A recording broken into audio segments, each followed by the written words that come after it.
In the news, Airpeace burst tire incident was after landing, said AIB. You can see that one on Daily Trust. Federal government launches e-temporary passport to replace emergency travel certificate. You can see that one in the Guardian newspaper. Siraki Nuhu to speak at the International Aviation Conference. That is in the Sun newspaper. And federal government airport infrastructure renewal. You can see that one in This Day. Federal government continue closure of other international airports. You can see that one in This Day newspaper. Welcome back to the channel. Do subscribe to the channel, hit the notification button, smash the like button, comment below.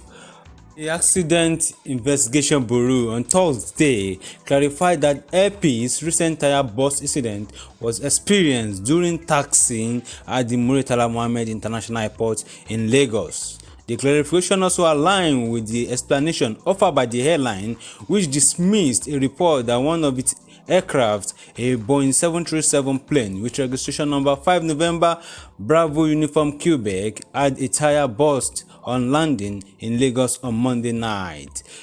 The airline explained that, contrary to insinuation, the aircraft landed safely at the international wing of the airport, but while taxiing to the domestic wing, the aircraft had a tire punctured, which cause is yet to be ascertained. The explanation was contained in a statement issued by the spokesman of the airline, Dawn Stanley Olisa. He said the incident, which occurred at about 12 minutes of taxiing and very close to the domestic wings, was duly reported to the authority. Passengers disembarked seamlessly, and the incident is currently being investigated as statutory acquired.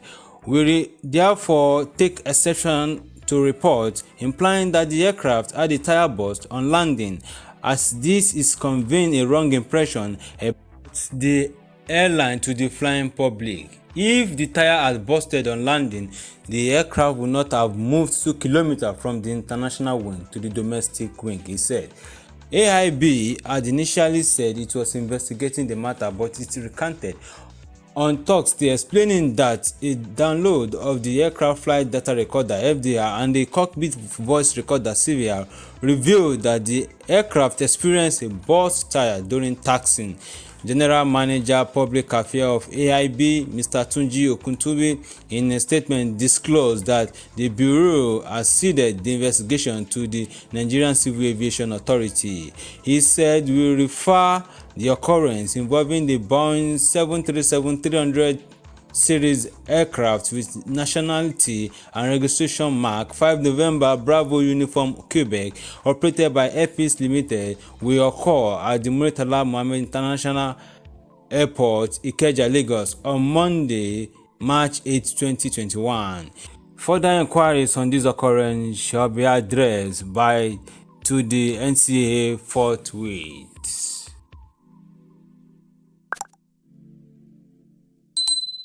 The federal government of Nigeria on Tuesday inaugurated an electronic temporary passport (ETP) to replace the emergency travel certificate (ETC) for effective identity management. Speaking at the event in Abuja, the Minister of Interior, as you all know his name is Rauf Aregbesola, the former governor of Osun State, explained that the temporary passport was an electronic document with all the features of a regular passport.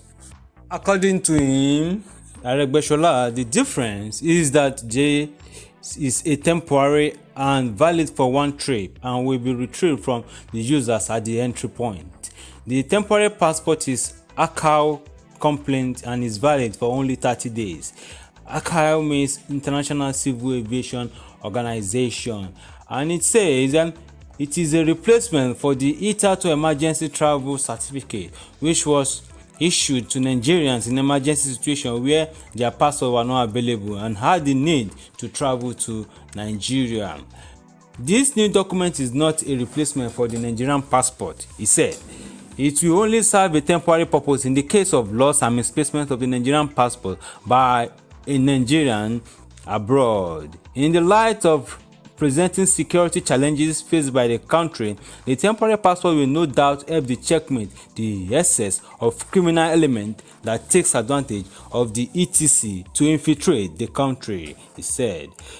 The minister further assured Nigerians having difficulty with obtaining the Nigerian passport that the challenge will soon end. We are putting measures in place that will make it very easy to obtain the passport once they come to fruition, he said. The Minister of Foreign Affairs, Mr. Geoffrey Oyema, commended the federal government for their initiative, stating that it was a step in the right direction. Oyema, who was represented by the permanent secretary in the ministry, Mr. Gabriel Aduda, stated that oftentimes when there were issues with passport and travels, Nigerians tended to point accusing finger to the ministry. He added that with the temporary passport, there would be an organized, serialized and verifiable system of issuing the temporary document. This is a commendable achievement not just to the Nigerian Immigration Service but to the country as a whole, he said. The Comptroller General of NIS, Mr. Muhammad Babandede, said the temporary passport will be valid for 30 days from the day of issuance, adding that once you arrive in the country, you cannot travel back with it. Embassies have been complaining to us on our temporary passports, which does not have a database of biometric features. This, however, been a huge security threat to us and the host country. The temporary passport is a document with blue color and contains 4 pages which have passport photograph inside. It has enhanced our data system. That means it is connected to our data page and there is an end-to-end connectivity with what is captured and what is in our data page, he said. This is wonderful. It's a great initiative by the federal government of Nigeria. Kudos to Nigerian government. Bravo. Hadi Siraki Nuhu to speak at the International Aviation Conference.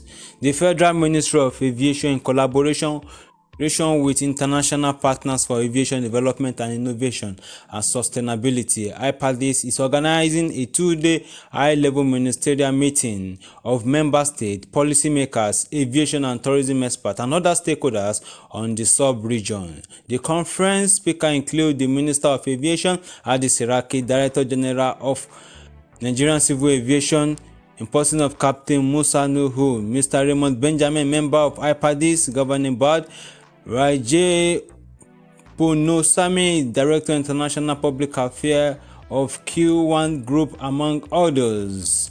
Federal Government of Nigeria explained continued closure of other international airports. Following complaints by stakeholders and air travelers about the delay in the reopening of other international operations at the Malam Aminu Kano Airport, Port Harcourt International Airport, Amagwe, and the Akanu Ibiam International Airport, Enugu, the Minister of Aviation, Senator Hadi Siraki, has identified reasons for the delay. The minister, in a statement signed by the Director of Public Affairs, Ministry of Aviation, James Adaudu, said that it had been the intention of the federal government to reopen the airport for international flight operations, but it's considering certain factors including health and security reasons, which is very, very important. He acknowledged that the continuous suspension of international flights to and fro the airport was denying the ministry and its agencies a lot of revenue. The minister said this when he received a high-powered delegation from Kano State, led by Governor Abdullahi Umar Ganduje, in his office on Tuesday. According to Siraki, it does not make economic sense for government to spend so much money as it has done in the airport and just decide to leave it inoperative, with the attendant degeneration on infrastructure, redundancy amongst operational staff, revenue losses, hardship to travelers, amongst others. He, however, told the delegation that including some members of the Kano State House of Assembly, representative of the Emir of Kano, Alhaji Aminu Ado Bayero, and members of the Kano Chamber of Commerce, that the decision to suspend the national flight to and from the airport, like the ones in Enugu and Port Harcourt, were for health and security reasons. The minister acknowledged the hardship to the users of the airport, passengers and service providers alike, and promised that all that was necessary for the resumption of international flight operation at the airport will be fast-tracked to ensure that it resumes sooner than later. He, however, challenged Kano indigenes to create activities that will make the airport more viable through increased passenger traffic. The Kano State Governor Kanduje had told the minister that he was in the ministry for two reasons. First, to show the appreciation to the federal government led by the President Muhammadu Buhari for the completion of the international wing of the Malam Aminu Kano International Airport, and secondly, to appeal for the resumption of the international flight operation at the airport. The governor expressed their great concern over the effect of the continued suspension of international flights to and from the airport by passenger and service provider. According to him, the Kano State government has just put in place all that was necessary to make the state healthy for flight, including mobilization of populace for the COVID-19 vaccination. Kudos to the federal government of Nigeria as federal government airport infrastructural renewal came into place. I was surprised too, as many Nigerians were surprised last week when the global body Airport Council International (ACI) in the previous news that is published. African region gave the Airport Service Quality SQI Award 2020 award to the Nnamdi Azikiwe International Airport, which is the best ever thing that happened to the Nigerian aviation industry. The ACI recognized the airport as the best airport in Africa because it met the requirement of processing between 5 and 15 million passengers per year in addition to the size of the airport. Kudos. Some Nigerians who spoke to this day on the recognition by ACI expressed surprise because over the years, Nigerian airports have been criticized for being dilapidated as obsolete facilities and easy passenger process. So it was like a rude awakening when it suddenly happened that the international airport in Lagos, Abuja, Kano and Port Harcourt, the federal government was building state-of-the-art terminal. Yes, I can attest to that too. The terminal in Port Harcourt was the first to go on stream in 2018, followed by the Abuja in 2019, and soon Kano and Lagos terminal will start processing passengers according to the Federal Airport Authorities of Nigeria, and that is FAN. The General Manager Corporate Affairs FAN, Mrs.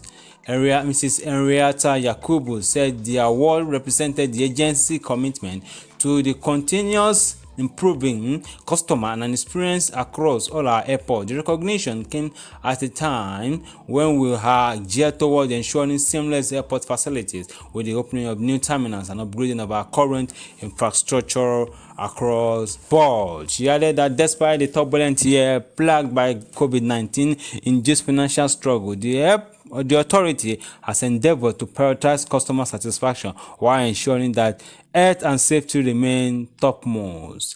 The passenger traffic in the Nigerian airport. There has been growing air passenger traffic both for local and international travelers. Considering Nigeria's huge population, industries observers always argue that although our passenger traffic is growing, but not as fast as it ought to be, and that it's because many Nigerians cannot